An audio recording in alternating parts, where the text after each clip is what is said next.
ಕಾಲೇಜಲ್ಲಿ CPC ಬೇರಾಕ್ ನೋಡಿದ್ರೇ ಭಯ ಆಗ್ತಿತ್ತು. ಅದರಲ್ಲಿದ್ದಂಥ ಸೆಕ್ಷನ್ಸ್, ಆರ್ಡರ್, ರೂಲ್ಸ್ ಒಂದು ಕಡೆ ಆದರೆ ಅದನ್ನ ಓದಿ ಅರ್ಥ ಮಾಡ್ಕೊಳ್ಳೋಣ ಅಂತ ಇರುವ ನಮ್ಮ ಬೇರಾಕ್ನ ಗೈಡ್ಸ್ ಏನೇನಿರುತ್ತೆ, CK ಟಕ್ವಾನಿ ಅಥವಾ ಬೇರೆ ಯಾವುದೇ ಗೈಡ್ ಆಗಿರಲಿ, ಅದರದ್ದು ಸೈಜ್ ನೋಡಿನೇ ಭಯ ಆಗ್ತಿತ್ತು. ಅಂಥದ್ದು ಆ ಒಂದು ಬೇರಾಕ್ನ ನಮಗೆ ಯಾರಾದರೂ ಸಿಂಪ್ಲಿಫೈಡ್ ಆಗಿ ಒಂದು ಫ್ಲೋ ಚಾರ್ಟ್ ರೀತಿ ಹೇಳ್ಕೊಡ್ತೀವಿ ಅಂತಂದರೆ ಎಷ್ಟು ಚೆನ್ನಾಗಿರ್ತಿತ್ತಲ್ಲ.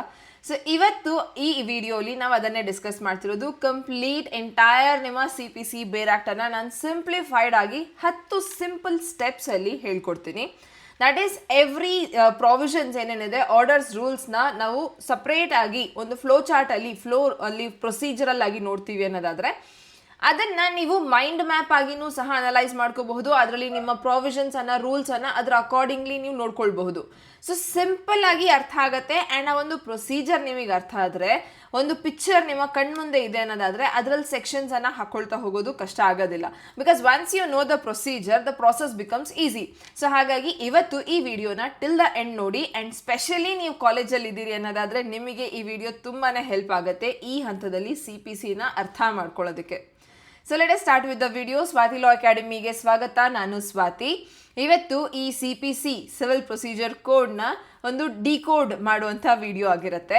And before that, Swathi law academy ಕಡೆಯಿಂದ Karnataka civil judge exam AIB ಎಕ್ಸಾಮಿಗೆ ಕ್ಲಾಸಸ್ ನಡೀತಿದೆ. ಇಂಟ್ರೆಸ್ಟೆಡ್ ಇರುವಂಥ ಸ್ಟೂಡೆಂಟ್ಸ್ ನೀವು ಅಡ್ಮಿಷನನ್ನು ತೊಗೊಳ್ಬಹುದು. AIB ಎಕ್ಸಾಮ್ ಇನ್ನೇನು ಬರೋದಿದೆ ಆ್ಯಂಡ್ ಸಿವಿಲ್ ಜಡ್ಜ್ ಎಕ್ಸಾಮ್ನ ಅಪ್ಲೈ ಮಾಡುವಂಥ ಡೇಟ್ ಮುಗಿದೋಗಿದೆ. ಎಕ್ಸಾಮ್ ಡೇಟ್ಗೋಸ್ಕರ ಕಾಯ್ತಿದ್ದೀವಿ. ಸೊ ಈ ಉಳಿದಂಥ ಟೈಮ್ ಏನಿದೆ, this is very precious. So waste ಮಾಡ್ಕೊಳ್ಳೋದಕ್ಕೆ ಹೋಗಬೇಡಿ. ಪ್ಯಾನಿಕ್ ಆಗಿ ಯಾವುದೇ ರೀತಿ ಎಕ್ಸ್ಟ್ರಾ ಬುಕ್ಸನ್ನು ಓದಿ ಎಲ್ಲ ಟೈಮ್ ವೇಸ್ಟ್ ಮಾಡೋದಕ್ಕೆ ಹೋಗಬೇಡಿ. Invest this time in a productive study and rapid revision. ನಿಮಗೆ ಬೆಸ್ಟ್ ಟೈಮ್ ಆಗಿರುತ್ತೆ ಇವಾಗ ರಿವಿಷನ್ ಮಾಡ್ಕೊಳ್ಳೋದಕ್ಕೆ. ನೀವೇನೇನು ಓದಿದ್ದೀರಿ ಅದನ್ನು ಎಲ್ಲನೂ ಹೊಸದಾಗಿ ಏನು ಓದೋದಕ್ಕೆ ಹೋಗಬೇಡಿ.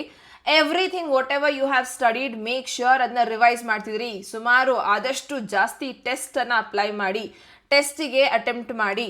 ಆ್ಯಂಡ್ ಈ ಸ್ವಾತಿ ಲಾ ಅಕಾಡೆಮಿ ಕಡೆಯಿಂದ ನಡೀತಿರುವಂಥ ರ್ಯಾಪಿಡ್ ರಿವಿಷನ್ ಬ್ಯಾಚಲ್ಲಿ ನಿಮಗೆ ಟೆಸ್ಟ್ ಸೀರೀಸ್ ಇನ್ಕ್ಲೂಡ್ ಮಾಡ್ತಾ ಪ್ರತಿಯೊಂದು ಸಬ್ಜೆಕ್ಟ್ನ ರ್ಯಾಪಿಡ್ ರಿವಿಷನ್ ನಿಮಗೆ ನಡೀತಿದೆ. ಸೊ ಹಾಗಾಗಿ ಸೀಟ್ಸ್ ಆಲ್ರೆಡಿ ಸುಮಾರು ಸೀಟ್ಸ್ ಬುಕ್ ಆಗ್ತಿದೆ. ಸೊ ನೀವು ನಿಮ್ಮ ಅಡ್ಮಿಷನ್ಸನ್ನು ಕನ್ಫರ್ಮ್ ಮಾಡ್ಕೊಳ್ಳಿ, ಎನ್ರೋಲ್ ಮಾಡ್ಕೊಳ್ಳಿ. ನಿಮಗೆ ಅಡ್ಮಿಷನ್ ಮಾಡ್ಕೊಳ್ಳೋದಕ್ಕೆ ಸ್ವಾತಿ ಲಾ ಅಕಾಡೆಮಿ ಆ್ಯಪ್ ಇದೆ. ಆ್ಯಪ್ ಇನ್ಸ್ಟಾಲ್ ಮಾಡ್ಕೊಳ್ಳಿ. ಪ್ಲೇಸ್ಟೋರ್, ಆ್ಯಂಡ್ರಾಯ್ಡ್ ಆ್ಯಂಡ್ ಐಸ್ಟೋರ್ ಎರಡೂ ಕಡೆ ಇದೆ. ಸೊ ನೀವು ಇನ್ಸ್ಟಾಲ್ ಮಾಡಿಕೊಂಡು ನಿಮ್ಮ ಕೋರ್ಸಸನ್ನು ನೀವು ಅಲ್ಲೇ ಪರ್ಚೇಸ್ ಮಾಡ್ಕೋಬಹುದು. ಹಾಗೆ ನೀವು swatilaw.com ವೆಬ್ಸೈಟ್ ಮುಖಾಂತರ ಬೇಕಿದ್ರೂ ಸಹ ಇದನ್ನು ಚೆಕ್ ಮಾಡಬಹುದು. ನಿಮಗೆ ಡೆಮೋ ಲೆಕ್ಚರ್ಸ್, ಲೈವ್ ಕ್ಲಾಸಸ್ ಎಲ್ಲನೂ ಇದೆ. So you can go through them and ಯಾವುದೊಂದು ನಿಮಗೆ ಈಸಿ ಅನ್ಸುತ್ತೆ ಆ ರೀತಿ ನೀವು ಕೋರ್ಸಸ್ನ ಪರ್ಚೇಸ್ ಮಾಡ್ಕೋಬಹುದು. ಇಫ್ ಇನ್ ಕೇಸ್ ನಿಮಗೆ ಗೊತ್ತಾಗ್ತಿಲ್ಲ, then you can call at this number 9650849915. So 9650849915 ಈ ನಂಬರಿಗೆ ಕಾಲ್ ಮಾಡಿನೂ ಸಹ ನೀವು ನಿಮ್ಮನ್ನು ಎನ್ರೋಲ್ ಮಾಡ್ಕೋಬಹುದು. ಇನ್ನೇನಾದರೂ ಎಕ್ಸಾಮ್ ರಿಲೇಟೆಡ್ ಡೌಟ್ಸ್ ಇದ್ದರೆ ಡೆಫಿನೆಟ್ಲಿ ನೀವು ಈ ನಂಬರ್ಗೆ ಕಾಲ್ ಮಾಡಿ ನಿಮ್ಮ ಕ್ವರೀಸನ್ನು ಕ್ಲಿಯರ್ ಮಾಡ್ಕೋಬಹುದು. So let start with the video. CPC made easy. So first and foremost, ಈಗ ನಮಗೆ ಯಾವುದೇ ಒಂದು CPC ಅಂತ ಹೇಳಿದ ತಕ್ಷಣ ಸಿವಿಲ್ ಡಿಸ್ಪ್ಯೂಟ್ ಬಗ್ಗೆ ಮಾತನಾಡ್ತಿದ್ದೀವಿ, ಸಿವಿಲ್ ಕೇಸಸ್ ಬಗ್ಗೆ ಮಾತನಾಡ್ತಿದ್ದೀವಿ. ಆ್ಯಂಡ್ ಸಿವಿಲ್ ಕೇಸಸ್ ಜನರಲ್ ಆಗಿ ಹೇಗಿರುತ್ತೆ ಅಂತಂದರೆ ಇನ್ ಪರ್ಸೋನಮ್ ಆಗಿರುತ್ತೆ. ದಟ್ ಈಸ್ ಎರಡು ಇಂಡಿವಿಜುವಲ್ಸ್ನ ನಡುವೆ ನಡೀತಿರುವಂಥ ಕೇಸ್ ಆಗಿರುತ್ತೆ. Criminal law it is scene as in REM, public at large ಅಲ್ಲಿ ನಡೀತಿರುವಂಥದ್ದು. ಇಲ್ಲಿ CPC ಇನ್ ಪರ್ಸೋನಮ್ ಅಂತ ಹೇಳುವಾಗ ನಮಗೆ ಕೇಸ್ನ ಫೈಟ್ ಮಾಡೋದಕ್ಕೆ ಪಾರ್ಟೀಸ್ ಯಾರು ಅನ್ನೋದು ಇಂಪಾರ್ಟೆಂಟ್ ಆಗುತ್ತೆ. And generally plaintiff and defendant ಎರಡು ಪಾರ್ಟಿ ಇರಲೇಬೇಕು. ಬಿಕಾಸ್ ಒಂದು ಪಾರ್ಟಿ ಇನ್ನೊಂದು ಪಾರ್ಟಿ ಅಗೇನ್ಸ್ಟ್ ನಿಮ್ಮ ರೈಟ್ಸನ್ನು ಕ್ಲೇಮ್ ಮಾಡ್ತಿದ್ದೀರಿ. ಸೊ ಎಲಿಜಿಬಲ್ ಪಾರ್ಟೀಸ್ ನಮ್ಮ ಫಸ್ಟ್ ಟಾಪಿಕ್ ಆಗುತ್ತೆ. ಸೊ ಇಲ್ಲಿ ಪಾರ್ಟೀಸ್ ಯಾರು, ಪ್ಲೇಂಟಿಫ್, ಡಿಫೆಂಡೆಂಟ್ನ ರೋಲ್ಸ್ ಏನು, ಎಕ್ಸೆಟ್ರಾ ಅದನ್ನು ಅರ್ಥ ಮಾಡ್ಕೊಳ್ಳುವಂಥ ರಿಲೇಟೆಡ್ ಕಾಂಟೆಕ್ಸ್ಟ್ ಆಗಿರುತ್ತೆ. ಆ್ಯಂಡ್ ಫಸ್ಟ್ ಥಿಂಗ್, CPCನ ತುಂಬ ಒಂದು ಸ್ಟ್ರಕ್ಚರ್ಡ್ ವೇಲಿ ಬರೆದಿದ್ದಾರೆ ಅಂತ ಹೇಳೋದಕ್ಕಾಗೋದಿಲ್ಲ. ಬಟ್ ಎಸ್, ಅಟ್ಲೀಸ್ಟ್ ಒಂದು ಪ್ರಾಪರ್ ಸ್ಟ್ರಕ್ಚರ್ ಅಂತೂ ಇದೆ CPC ಬೇರಾಕ್ಟನ್ನು ನೀವು ನೋಡೋದಾದರೆ. ಸೊ ಈಗ ಪ್ಲೇಂಟಿಫ್ ಆ್ಯಂಡ್ ಡಿಫೆಂಡೆಂಟ್ ಆ್ಯಂಡ್ ಇವರ ರೈಟ್ಸ್ ಎಕ್ಸೆಟ್ರಾ ಹೇಗೆ ಇದನ್ನು ನಾವು ಡೀಲ್ ಮಾಡ್ತೀವಿ ನಿಮ್ಮ ಆರ್ಡರ್ 1 ಆರ್ಡರ್ 27 to 36 ತನಕ. ಇದರಲ್ಲಿ ನಾವು ನಿಮ್ಮ ರೈಟ್ಸ್ ಎಕ್ಸೆಟ್ರಾ ರಿಲೇಟೆಡ್ ಪಾರ್ಟೀಸ್ ಯಾರು ಅನ್ನೋದನ್ನ ರಿಲೇಟೆಡ್ ಮಾತನಾಡ್ತೀವಿ. ಸೊ ಆರ್ಡರ್ 1 ಅಲ್ಲಿ ನಿಮ್ಮ general parties to suit, order 3 ನಿಮ್ಮ recognising agent and pleader. So ಅವರಿಗೆ ರೆಪ್ರೆಸೆಂಟ್ ಮಾಡ್ತಿರುವಂಥ ಏಜೆಂಟ್ ಪ್ಲೀಡರ್ ಯಾರಿದ್ದಾರೆ, ಇದರ ರಿಲೇಟೆಡ್ ಮಾತನಾಡುತ್ತೆ ಆರ್ಡರ್ 1 ಅಂಡ್ ಆರ್ಡರ್ 3. ಅದಾದ ನಂತರ ನಿಮಗೆ ಇದೇ ಪ್ಲೇಂಟಿಫ್ ಅಂಡ್ ಡಿಫೆಂಡೆಂಟ್ ಅಥವಾ ಪಾರ್ಟೀಸ್ ಟು ಸೂಟ್ ನ ಬಗ್ಗೆ ಮಾತನಾಡಬೇಕು ಅನ್ನೋದಾದ್ರೆ ನಿಮ್ಮ ಸೆಕ್ಷನ್ ಆರ್ಡರ್ 27 to 36 ಇದನ್ನೇ ಡೀಲ್ ಮಾಡುತ್ತೆ. Order 27 is about specific parties like government against suit file ಮಾಡಬೇಕು, special suit. 28 army, navy, military personnel. 29 corporations. 30 firms ನ related. 31 trustees, minors. 32 and 32A family matters. 33 indigent persons. 34 mortgagee related ಆಗಿರುತ್ತೆ. and 35 your interpleader suit. 36 friendly suit. ಇದಿಷ್ಟೂನು ಸಹ ನಿಮಗೆ parties ಬಗ್ಗೆನೇ introduce ಮಾಡ್ತಿರುವಂತ orders ಏನೇ. ಈ ಎಲ್ಲ orders ಎಲ್ಲ ಈಗ ಮಾತನಾಡಿರೋದು ಇದು ಎಲ್ಲಾನು ಎಲ್ಲ ಸೂಟ್ಸ್ ನ ಪಾರ್ಟೀಸ್ ನ ಇಂಟ್ರೊಡ್ಯೂಸ್ ಮಾಡ್ತಿರೋ ಆರ್ಡರ್ಸ್ ಇವು. ಸೊ ಈ ಪಾರ್ಟೀಸ್ನ ಇಂಟ್ರೊಡ್ಯೂಸ್ ಮಾಡೋದು ನಮಗೆ ತುಂಬ ಇಂಪಾರ್ಟೆಂಟ್, ಬಿಕಾಸ್ ಪಾರ್ಟೀಸಿಂದನೇ ನಿಮ್ಮ ಕೇಸ್ ಶುರು ಆಗೋದು. ಈಗ ಈ ಪಾರ್ಟೀಸ್ನ ಇಂಟ್ರೊಡ್ಯೂಸ್ ಮಾಡಾಯಿತು ಅಂತ ಹೇಳುವಾಗ ನೆಕ್ಸ್ಟ್ ಕೋರ್ಟ್ಗೆ ಏನು ಪವರ್ ಇದೆ, ಯಾವ ಜ್ಯೂರಿಸ್ಡಿಕ್ಷನ್ ಇದೆ, ಬಿಕಾಸ್ ಪ್ರಾಪರ್ ಜ್ಯೂರಿಸ್ಡಿಕ್ಷನ್ ಇಲ್ಲದೆ ನೀವು ಯಾವುದೇ ಒಂದು ಜಡ್ಜ್ಮೆಂಟ್ ಎಕ್ಸೆಟ್ರಾ ಕೊಡುವಾಗ ಅದು ನಮಗೆ ಯೂಸ್ ಆಗೋದಿಲ್ಲ. ಸೊ ಯಾವ ಕೋರ್ಟ್ಗೆ ಎಷ್ಟು ಪವರ್ ಇದೆ, ಯಾವ ಕೋರ್ಟ್ ಯಾವ ರೀತಿ ಜ್ಯೂರಿಸ್ಡಿಕ್ಷನ್ ಎಕ್ಸರ್ಸೈಸ್ ಮಾಡುತ್ತೆ ಅದು ಅರ್ಥ ಮಾಡ್ಕೊಳ್ಳೋದು important. And mind also inherent powers ಇದೆ, ಇನ್ಹೆರೆಂಟ್ ಜ್ಯೂರಿಸ್ಡಿಕ್ಷನ್ ಇದೆ ಕೋರ್ಟ್ಗೆ. So which is given in your section 151 and ಇದು at most important exam point of view ಅಲ್ಲಿ. ಸೊ ಈಗ ಇದನ್ನ ಬಿಟ್ಟು ಇನ್ಹೆರೆಂಟ್ ಪವರ್ಸ್ 151 ಜೊತೆಗೆ ಸೆಕ್ಷನ್ 9 to 25 ನಮಗೆ ಜ್ಯೂರಿಸ್ಡಿಕ್ಷನ್ ಬಗ್ಗೆ ಮಾತನಾಡುತ್ತೆ. ಆ್ಯಂಡ್ ಸೆಕ್ಷನ್ 36 to 74 ನಮ್ಮ ಎಕ್ಸಿಕ್ಯೂಷನ್ ಪ್ರೊಸೀಡಿಂಗ್ಸ್ ಏನೇನಿದೆ ಆ ಎಕ್ಸಿಕ್ಯೂಷನ್ನ ಪವರ್, ಎಕ್ಸಿಕ್ಯೂಷನ್ ಕೋರ್ಟ್ನ ಪವರ್ ಏನಿದೆ ಅದ್ರ ಬಗ್ಗೆ ಮಾತನಾಡುತ್ತೆ. ಸೊ 9 to 25 ಇಲ್ಲಿ ನಿಮಗೆ 3 types ಆಫ್ ಜ್ಯೂರಿಸ್ಡಿಕ್ಷನ್ ಬರುತ್ತೆ. And it deals with court jurisdiction to try the suit. ಎಲ್ಲ ಸಿವಿಲ್ ಸೂಟ್ಸ್ನ ಎಲ್ಲ ಸಿವಿಲ್ ಕೋರ್ಟ್ ಟ್ರೈ ಮಾಡುವಂಥ ಒಂದು ಪವರ್ ಇದೆ. Territorial jurisdiction, pecuniary jurisdiction, subject matter ಜ್ಯೂರಿಸ್ಡಿಕ್ಷನ್ನ ಬೇಸಿಸ್ ಮೇಲೆ ನಾವು ಜ್ಯೂರಿಸ್ಡಿಕ್ಷನ್ ಅನ್ನ ಕಾಣ್ತೀವಿ. ಆ್ಯಂಡ್ ಪ್ರತಿಯೊಂದು ಸೂಟ್ನ ರಿಲೇಟೆಡ್ ನಮಗೆ ಎಕ್ಸಿಕ್ಯೂಷನ್ ಪವರ್ಸ್ ಏನೇನಿದೆ that is given here under section 36 to 74. ಈಗ ನಾವು ಪಾರ್ಟೀಸ್ ನೋಡಾಯ್ತು ಆ್ಯಂಡ್ ಆ ಕೋರ್ಟ್ಸ್ನ ಸಪ್ರೇಟ್ ಆಗಿ ಕೋರ್ಟ್ಸ್ನ ನೋಡಾಯ್ತು. ಈಗ ಕೋರ್ಟ್ಗೆ ಪವರ್ ಏನು ಆ್ಯಂಡ್ ಅವರಿಗೆ ಇರುವಂಥ ಜ್ಯೂರಿಸ್ಡಿಕ್ಷನ್ ಏನು ಅಂತ, ಸೊ ದ್ಯಾಟ್ ಯಾವ ಜ್ಯೂರಿಸ್ಡಿಕ್ಷನ್ ಯಾವ ಕೇಸ್ ಹೋಗುತ್ತೆ ಅನ್ನೋದು ಅರ್ಥ ಮಾಡ್ಕೊಳ್ಳೋದಕ್ಕೆ ನಮಗೆ ಈಗ ಸ್ಟಾರ್ಟ್ ಆಗತ್ತೆ ಇಲ್ಲಿಂದ. ಸೊ ಪಾರ್ಟಿ ಕೋರ್ಟ್ಗೆ ಹೋಗಿ ಅಲ್ಲಿ ಅವರ ಕೇಸನ್ನು ಫೈಲ್ ಮಾಡಬೇಕಲ್ವಾ. ಸೊ ಪಾರ್ಟಿ ಕೋರ್ಟ್ಗೆ ಹೋಗಾಯ್ತು, ಈಗ ಕೇಸ್ ಫೈಲ್ ಮಾಡೋದು ಅಂತ ಹೇಳಿದ ತಕ್ಷಣ ಇಂಪಾರ್ಟೆಂಟ್ ಆಗುತ್ತೆ ನಮ್ಮ ಪ್ಲೀಡಿಂಗ್ಸ್ನ ಕಾಂಟೆಕ್ಸ್ಟ್. ಬಿಕಾಸ್ ಯಾವುದೇ ಒಂದು ಕೋರ್ಟಲ್ಲಿ ನನಗೆ ಈ ಕಷ್ಟ ಇದೆ ಅಂತ ಹೇಳೋದನ್ನು ನಾನು ಆ್ಯಸ್ ಅ ಪ್ಲೇಂಟಿಫ್ ಹೋಗ್ತಿದ್ದೀನಿ ಅಂದರೆ ಒಂದು ಕಾಪಿ ಎಲ್ಲ ಬರೆದು ನಾನು ಏನು ಸಬ್ಮಿಟ್ ಮಾಡ್ತೀನಿ ಅದನ್ನು ಪ್ಲೇಂಟ್ ಅಂತ ಕರಿತೀವಿ. ಆ್ಯಂಡ್ ಆ ಪ್ಲೇಂಟನ್ನು ನಿಮ್ಮ ಆರ್ಡರ್ 7 ಡೀಲ್ ಮಾಡುತ್ತೆ. ಹಾಗೆ ನೀವು ಅಕಸ್ಮಾತ್ ಏನಾದರೂ ಸಮ್ಮರಿ ಸೂಟ್ ಏನಾದರೂ ಸಬ್ಮಿಟ್ ಮಾಡ್ತಿದ್ದೀರಿ, for example cheque bounce case, NI act summary suit ಕೊಡ್ತೀವಿ ಮನಿ ರಿಲೇಟೆಡ್, ದೆನ್ ಅದು ಆರ್ಡರ್ 37 ಮುಖಾಂತರ ಕೊಡ್ತೀವಿ. ಸೊ ಇಲ್ಲಿ ನಾನು ಕೋರ್ಟ್ಗೆ ಹೇಗೆ ನನ್ನ ಒಂದು ಕಷ್ಟನ ಹೇಳ್ಕೊಳ್ಳೋದು, ಜಡ್ಜ್ಗಂತೂ ಹೇಳೋದಿಲ್ಲಲ್ಲ ಡೈರೆಕ್ಟಾಗಿ. ಸೊ ನಾವೊಂದು ಬರೆದು ಕೊಡಬೇಕಾಗತ್ತೆ ಆ್ಯಂಡ್ ಆ ಬರೆದೇನು ಕೊಡ್ತೀವಿ ಆ್ಯಂಡ್ ಹೇಗೆ ಬರೀಬೇಕು ಅನ್ನೋದನ್ನು ಆರ್ಡರ್ 6 ಪ್ಲೀಡಿಂಗ್ಸಲ್ಲಿ ಕೊಟ್ಟಿದ್ದಾರೆ. ಓಕೆ, ಆರ್ಡರ್ 6 ಅಲ್ಲಿ ಏನಿದೆ pleadings, that is important for both plaint and written statement further ಈಗ ಹೇಳ್ತೀನಿ. So plaint as a plaintiff 2 parties ಇದ್ದಾರೆ ಆ್ಯಂಡ್ ಪಾರ್ಟೀಸ್ ಕೋರ್ಟ್ಗೆ ಹೋಗ್ತಿರೋದು ಆ್ಯಂಡ್ ಇನಿಷಿಯೇಟ್ ಮಾಡೋದು ಯಾರು, ಪ್ಲೇಂಟಿಫ್. ಅಂದರೆ ಯಾರಿಗೆ ಆ ಕಷ್ಟ ಇದೆ, ಸೊ ಅವನು ಏನು ನನ್ನ ಕಷ್ಟ ಇದೆ ಅಂತ ಕೋರ್ಟ್ಗೆ ಹೋಗ್ತಾನೆ, ಅವನನ್ನು ನಾವು ಪ್ಲೇಂಟಿಫ್ ಅಂತೀವಿ. ಅವನು ಕೋರ್ಟ್ಗೆ ಅವನ ಒಂದು ಕಷ್ಟಗಳನ್ನು ಹೇಳ್ಕೊಳ್ಳೋದು ಈ ಪ್ಲೇಂಟ್ನ ಮುಖಾಂತರ. ಆ್ಯಂಡ್ ಪ್ಲೇಂಟ್ ಹೇಗಿರಬೇಕು ಆರ್ಡರ್ 7 ಹೇಳುತ್ತೆ. ಆ್ಯಂಡ್ ಇಫ್ ಇನ್ ಕೇಸ್ ನೀವು ಸಮ್ಮರಿ ಸೂಟ್ ಕೊಡ್ತಿದ್ದೀರಿ ದೆನ್ ಅದು ಆರ್ಡರ್ 37ನಲ್ಲಿದೆ. ನೆಕ್ಸ್ಟ್ ಫರ್ದರ್ ಈಗ ನೀವು ಫೈಲ್ ಮಾಡಿದ್ದೀರಿ ಅಂತ ಹೇಳುವಾಗ ನೀವು ಸೂಟ್ ಫೈಲ್ ಮಾಡಿದ್ರಿ ಅಥವಾ ನೀವು ಕೋರ್ಟ್ಗೆ ನಿಮ್ಮ ಪ್ಲೇಂಟನ್ನು ಸಬ್ಮಿಟ್ ಮಾಡಿದ್ರಿ, ಏನಕ್ಕೆ ಸಬ್ಮಿಟ್ ಮಾಡ್ತೀವಿ, ನನ್ನ ಕಷ್ಟಕ್ಕೆ ಪರಿಹಾರ ಸಿಗಲಿ, ಕೋರ್ಟ್ ಅದಕ್ಕೆ ಆ್ಯಕ್ಷನ್ ತಗೊಳ್ಲಿ ಅನ್ನೋ ಕಾರಣಕ್ಕೆ. ಸೊ ಈಗ ಕೋರ್ಟ್ ಆ್ಯಕ್ಷನ್ ತಗೊಳ್ಳುವಂಥ ಸಮಯ ಅಂತ ಹೇಳಿದ್ರೆ ನೀವು ಪ್ಲೇಂಟ್ ಸಬ್ಮಿಟ್ ಮಾಡಿದ್ದೀರಿ ಅನ್ನೋದನ್ನು ಕೋರ್ಟ್ ಡಿಫೆಂಡಿಂಗ್ ದ ಸೂಟ್ ಇನ್ನೊಂದು ಪಾರ್ಟಿಗೆ ತಿಳಿಸ್ಬೇಕಲ್ವಾ, ಇವ್ರು ಬಂದಿದ್ದಾರೆ ನಿಮ್ಮ ಅಗೇನ್ಸ್ಟ್ ಕೇಸ್ ಹಾಕೋದಿಕ್ಕೆ ಅಂತ. ಸೊ ಹಾಗಾಗಿ after suit is filed defendant must be notified. So ಇನ್ನೊಂದು ವ್ಯಕ್ತಿ ನಿನ್ನ ಅಗೇನ್ಸ್ಟ್ ಕೇಸ್ ಹಾಕಿದ್ದಾರೆ ಅಂತ ಕೋರ್ಟ್ ಅವರಿಗೆ ಸಮನ್ಸ್ ಮುಖಾಂತರ ತಿಳಿಸತ್ತೆ. ಸೊ ಬಿಕಾಸ್ ನಮಗೆ ಪ್ರಿನ್ಸಿಪಲ್ ಆಫ್ ನ್ಯಾಚುರಲ್ ಜಸ್ಟಿಸ್ ಇದೆ, ವೇರ್ ವಿ ಸೇ 2 ಪಾರ್ಟಿನ ವಿಚಾರಣೆ ಮಾಡಿನೇ ಜಸ್ಟಿಸ್ ಕೊಡಬೇಕು. ಸೊ ಪ್ಲೇಂಟಿಫ್ ಏನೋ ಹೋದ ನನಗೆ ಕಷ್ಟ ಇದೆ ಅಂತ, ಡಿಫೆಂಡೆಂಟಿಗೆ ಗೊತ್ತೇ ಇಲ್ಲ. ಸೊ ಡಿಫೆಂಡೆಂಟಿಗೆ ಕೋರ್ಟ್ ಸಮನ್ಸ್ ಅನ್ನ ಕಳಿಸುತ್ತೆ ಸೇಯಿಂಗ್ ದ್ಯಾಟ್ ನಿನ್ನ ಅಗೇನ್ಸ್ಟ್ ಈ ಥರ ಒಂದು ಕೇಸ್ ಫೈಲ್ ಆಗಿದೆ, ನೀನು ಸೋ ಆ್ಯಂಡ್ ಸೋ ಡೇಟ್ಗೆ ಈ ಕೋರ್ಟ್ಗೆ ಬಂದು ಹಾಜರಾಗು ಅಂತ ಹೇಳಿ ಕೋರ್ಟ್ ಅವನಿಗೆ ಸಮನ್ಸ್ ಅನ್ನ ಕಳಿಸುತ್ತೆ. ಸೊ ಆ ಸಮನ್ಸ್ ರಿಲೇಟೆಡ್ ಎಲ್ಲಿ ಬರ್ದಿದೆ, ಆರ್ಡರ್ 5 ಅಲ್ಲಿ ಬರ್ದಿದೆ. ಆ್ಯಂಡ್ ಆ ಸಮನ್ಸ್ನ ಸೆಕ್ಷನ್ಸ್ 27 to 32 ಕೂಡ ಆ ಸಮನ್ಸ್ ಬಗ್ಗೆನೇ ಮಾತನಾಡುತ್ತೆ. So order 5 summon. ಆ್ಯಂಡ್ ಈ ಸಮನ್ ಏನು, ಡಿಫೆಂಡೆಂಟ್ಗೆ ತಿಳಿಸ್ತಿರೋದು. ನಮ್ಮ ಮನೇಲಿ ಮದುವೆ ಇದೆ, ಇನ್ವಿಟೇಷನ್ ಕಾರ್ಡ್ ಕೊಡ್ತೀವಿ, ಸೊ ಆ ರೀತಿ ನಿನ್ನ ಮೇಲೆ ಕೇಸ್ ಆಗಿದೆ, ಕೋರ್ಟಿಗೆ ಬನ್ನಿ ಅಂತ ಹೇಳಿ ನಾವು ಸಮನ್ಸ್ ಕಳಿಸ್ತಿದ್ದೀವಿ ಆ ಡಿಫೆಂಡೆಂಟಿಗೆ. ಆ್ಯಂಡ್ ಅದನ್ನು ಎಲ್ಲಿ ಕೊಟ್ಟಿದ್ದಾರೆ, ಅದು ಹೇಗೆ ಕಳಿಸ್ಬೇಕು, ಪ್ರೊಸೀಜರ್ ಎಕ್ಸೆಟ್ರಾ ಆರ್ಡರ್ 5 ಎಲ್ಲಿ ಕೊಟ್ಟಿದ್ದಾರೆ. ನೆಕ್ಸ್ಟ್ ಆರ್ಡರ್ 8, ದಟ್ ಇಸ್ ಈಗ ಅವನಿಗೆ ಸಮನ್ಸ್ ಸಿಕ್ಕಿದೆ ಅಂತ ಹೇಳುವಾಗ ಅವನೇನು ಮಾಡಬೇಕು, ಅವನಿಗೂ ಸಹ ರೈಟ್ ಟು ರಿಪ್ರೆಸೆಂಟ್ ಇದೆ ಅಲ್ಲ. ಸೊ ಹಾಗಾಗಿ ಆ ಡಿಫೆಂಡೆಂಟ್ ಅವನು ಕೋರ್ಟಲ್ಲಿ ಡಿಫೆಂಡ್ ಮಾಡ್ಕೊಳ್ಳೋದಕ್ಕೆ ಅವನದೇನೇನೆಲ್ಲ ಪಾಯಿಂಟ್ಸ್ ಇದೆ, ಈ ಪ್ಲೇಂಟ್ನ ಕಾಪಿ ಅಟ್ಯಾಚ್ ಮಾಡಿ ಸಮನ್ಸ್ ಜೊತೆಗೆ ಕಳಿಸಿರ್ತಾರೆ. ನೋಡು, ಇದು ಪ್ಲೇಂಟ್ ಕಾಪಿ, ಇದರಲ್ಲಿ ಬರೆದಿದೆ, ಇದೆಲ್ಲ ಪ್ಲೇಂಟಿಫ್ಗೆ ಇರುವಂಥ ಅಥವಾ ನಿನ್ನಿಂದ ಆಗಿರುವಂಥ ಒಂದು ಡ್ಯಾಮೇಜಸ್ ಎಕ್ಸೆಟ್ರಾ ಏನಿದೆ ಅದು. ಸೊ ಈಗ ಅದಕ್ಕೊಂದು ರೆಸ್ಪಾನ್ಸ್ ಆನ್ಸರ್ ಕ್ರಿಯೇಟ್ ಮಾಡಬೇಕು, ಆನ್ಸರ್ನ ಬರಿಬೇಕು. ಸೊ ಆ ಆನ್ಸರ್ನ ಡಿಫೆಂಡೆಂಟ್ ಏನು ಬರೀತಾನೆ ಅದನ್ನು ನಾವು ರಿಟರ್ನ್ ಸ್ಟೇಟ್ಮೆಂಟ್ ಅಂತೀವಿ. ಆ್ಯಂಡ್ ಈ ರಿಟರ್ನ್ ಸ್ಟೇಟ್ಮೆಂಟ್ ಆರ್ಡರ್ 8 ಕೊಟ್ಟಿದ್ದಾರೆ. ಕ್ಲಿಯರ್? ಸೊ ಇದನ್ನು ಸಹ ನಮಗೆ ಆರ್ಡರ್ 6 ಇಲ್ಲಿನೂ ಸಹ ಗವರ್ನ್ ಆಗುತ್ತೆ, ಬಿಕಾಸ್ ಆರ್ಡರ್ 6 ಪ್ಲೀಡಿಂಗ್ ಇದೆ, which applies to both plaint and written statement.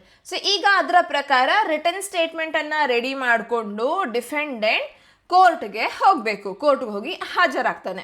So ಅವನ ಒಂದು ಏನೇನು ಅವನ ಕಡೆಯಿಂದ ಕ್ವೆರೀಸ್ ಇದೆ, ಅವನದೇನಾದರೂ ಸ್ಪೆಷಲ್ ಫ್ಯಾಕ್ಟ್ಸ್ ಇದ್ದರೆ ಅದನ್ನು ಹೇಳಬಹುದು, ಅಥವಾ ಪ್ಲೇಂಟಿಫ್ ಏನೇನು ಹೇಳಿದ ಅದನ್ನು ಎಷ್ಟು ನಿಜ ಎಷ್ಟು ಸುಳ್ಳು, ಯಾವ್ದು ಸರಿ ಯಾವ್ದು ತಪ್ಪು ಅಂತ ಎಲ್ಲನೂ ಸಹ ಬರೆದು ಪ್ರಾಪರಾಗಿ ಒಂದು ರಿಟರ್ನ್ ಸ್ಟೇಟ್ಮೆಂಟನ್ನು ಬರೆದು ಆರ್ಡರ್ 8 ಅಕಾರ್ಡಿಂಗ್ಲಿ ಅದನ್ನು ಕೋರ್ಟ್ಗೆ ಸಬ್ಮಿಟ್ ಮಾಡ್ತಾನೆ.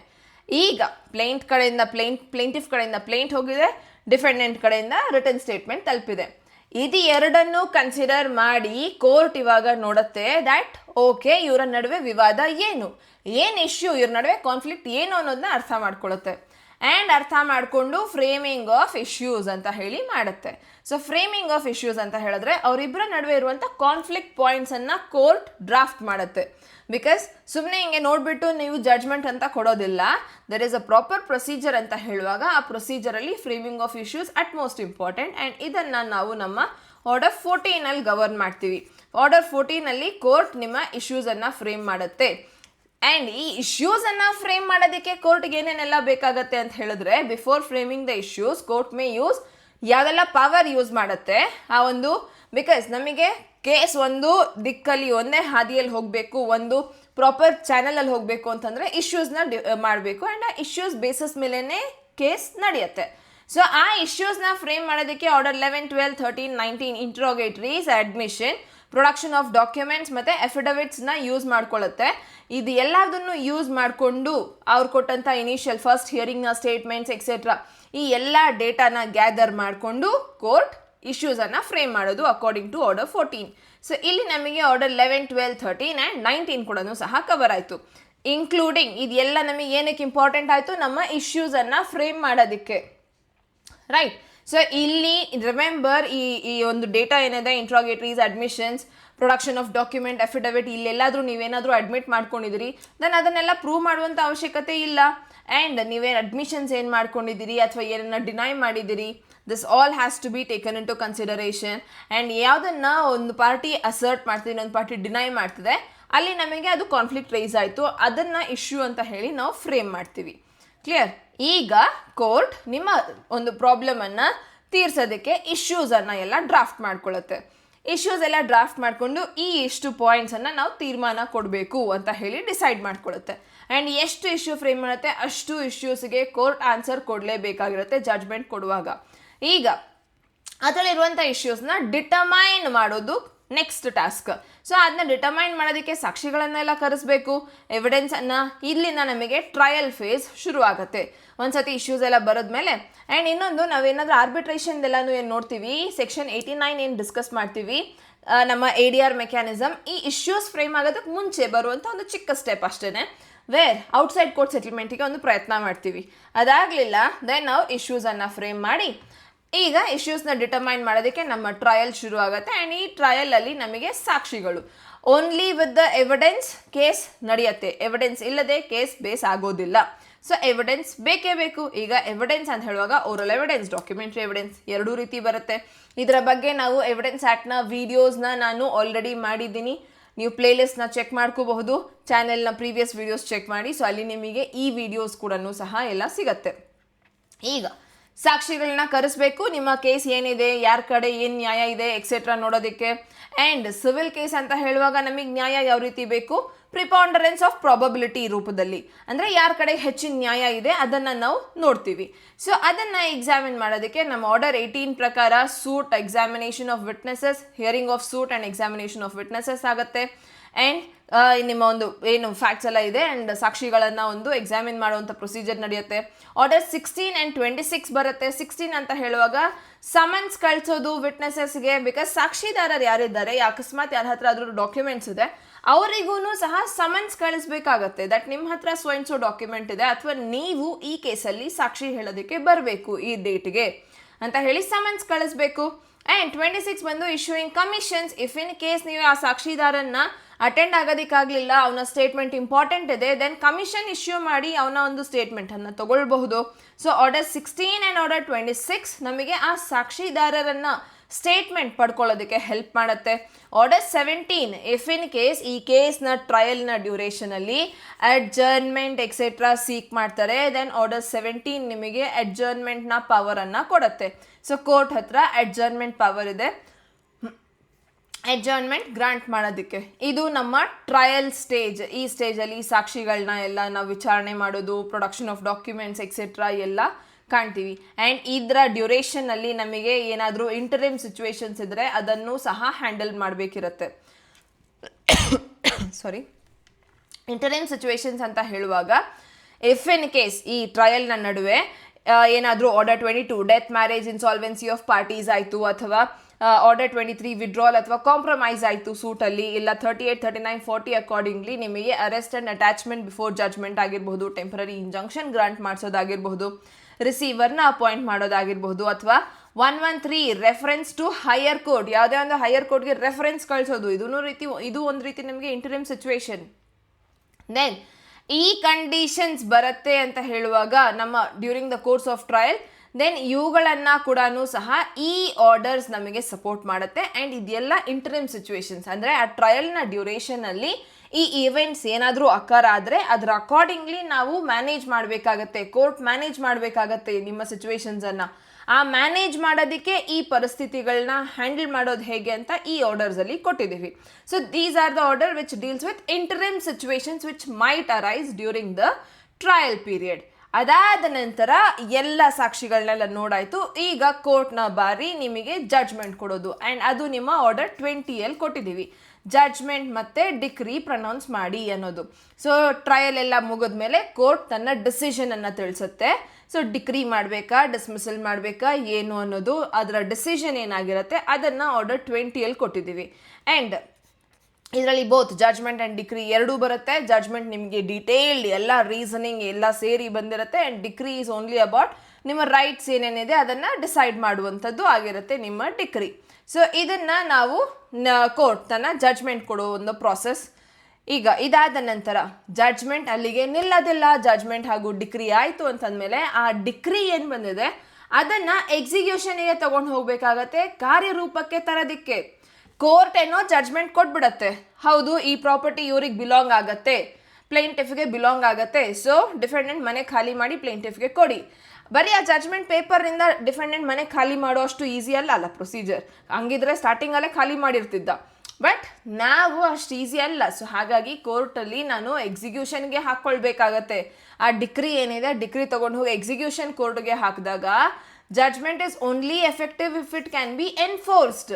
ಎನ್ಫೋರ್ಸ್ ಮಾಡಿಸೋದು ಅಷ್ಟೇ ಇಂಪಾರ್ಟೆಂಟ್. ಸೊ ಆ ಎನ್ಫೋರ್ಸ್ಮೆಂಟ್ ಏನಿದೆ ಅದು ನಮ್ಮ ಆರ್ಡರ್ 21ಅಲ್ಲಿ ಕೊಟ್ಟಿದ್ದೀವಿ about execution of decree. So ಕೋರ್ಟ್ನ ಡಿಕ್ರೀಸನ್ನು ಎಕ್ಸಿಕ್ಯೂಟ್ ಮಾಡಿಸೋದು ನಮ್ಮ ಲಾಸ್ಟ್ ಸ್ಟೆಪ್ ಆಗಿರುತ್ತೆ. ಆ್ಯಂಡ್ ಅದು ಅಟ್ಮೋಸ್ಟ್ ಇಂಪಾರ್ಟೆಂಟ್ ಆಗಿರುತ್ತೆ. ಸೊ ಈಗ ಈ ಒಂದು ಸೆಕೆಂಡ್ ಲಾಸ್ಟ್ ಸ್ಟೆಪ್ ಆರ್ಡರ್ 21, ಇದರಲ್ಲಿ 106 ರೂಲ್ಸ್ ಇದೆ, ಜಾಸ್ತಿ ನಂಬರ್ ಆಫ್ ರೂಲ್ಸ್ ಇರೋದು ಇದೇ ಆರ್ಡರಲ್ಲಿ. ಆ್ಯಂಡ್ 36 to 74 ಸೆಕ್ಷನ್ಸ್ ಕೂಡ ಇದ್ರ ಬಗ್ಗೆನೇ ಡಿಸ್ಕಸ್ ಮಾಡುತ್ತೆ.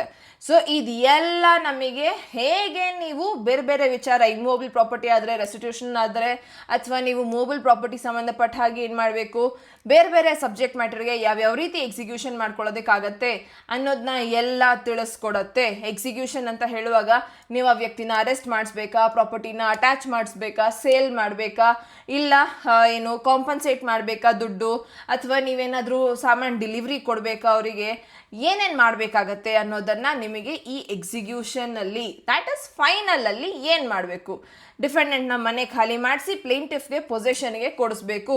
ಸೊ ಇದು ಎಕ್ಸಿಕ್ಯೂಷನ್, ಇದೆಲ್ಲ ಕಾರ್ಯರೂಪಕ್ಕೆ ತರೋದು. If in case it is enforced only then ನಾವು ನಿಮಗೆ ಜಡ್ಜ್ಮೆಂಟ್ ಕೊಡೋದು ಇಂಪಾರ್ಟೆಂಟ್ ಅಲ್ಲ, ಜಸ್ಟಿಸ್ ಡೆಲಿವರ್ ಮಾಡೋದು ಇಂಪಾರ್ಟೆಂಟ್. ಆ್ಯಂಡ್ ಅದು ಎಕ್ಸಿಕ್ಯೂಷನ್ ಮುಖಾಂತರ ಕಂಪ್ಲೀಟ್ ಆಗತ್ತೆ.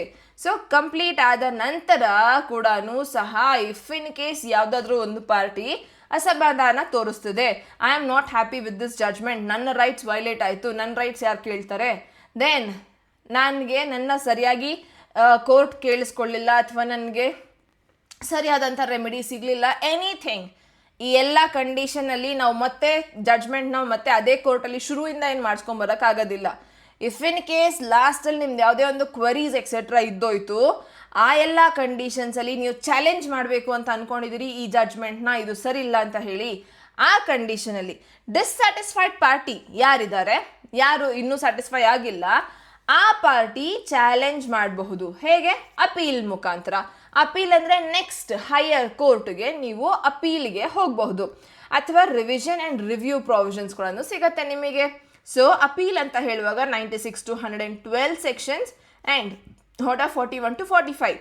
ಸೊ ಲೋವರ್ ಕೋರ್ಟಿಂದ ಡಿಸ್ಟ್ರಿಕ್ಟ್ ಕೋರ್ಟ್, ಡಿಸ್ಟ್ರಿಕ್ಟ್ ಕೋರ್ಟಿಂದ ಹೈಕೋರ್ಟಿಂದ ಸುಪ್ರೀಂ ಕೋರ್ಟ್ ಅಪೀಲ್ಗೆ ಹೋಗ್ಬೋದು. ಆ್ಯಂಡ್ ಎಲ್ಲ ಕೋರ್ಟ್ಸಿಗೆ ಅಪಿಲೇಟ್ ಜ್ಯೂರಿಸ್ಡಿಕ್ಷನ್ ಇದೆ. ಫಸ್ಟ್ ಅಪೀಲ್, ಸೆಕೆಂಡ್ ಅಪೀಲ್ ಅಂತ ಹೇಳಿ ಕೂಡ ಸಹ ಬರೆದಿದ್ದೀವಿ. ಸೊ ಆ ಅಪೀಲ್ಸ್ ಮುಖಾಂತರ ನೀವು ನಿಮ್ಮ ಒಂದು ಕೇಸನ್ನು ಇನ್ನು ಮುಂದಕ್ಕೆ ತೊಗೊಂಡು ಹೋಗ್ಬೋದು. ಆ್ಯಂಡ್ ನಿಮಗೆ ಸ್ಯಾಟಿಸ್ಫ್ಯಾಕ್ಟ್ರಿ ಆಗೋ ತನಕ, ನೀವು ನಿಮ್ಮ ರೈಟ್ಸ್ ನಿಮಗೆ ವಾಪಸ್ ಸಿಗೋ ತನಕ you can fight.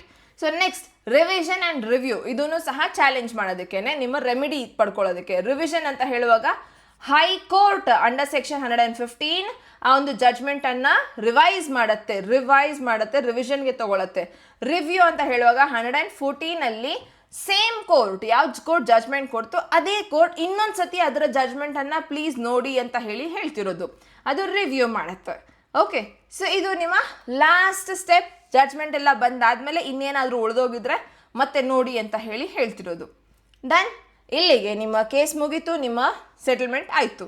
So this is the easiest, ಅಥವಾ ಈ ರೀತಿ ನಿಮಗೆ ಪ್ರೊಸೀಜರ್ ಇದು ಅಂತ ಅರ್ಥ ಆಗಿರಬೇಕು.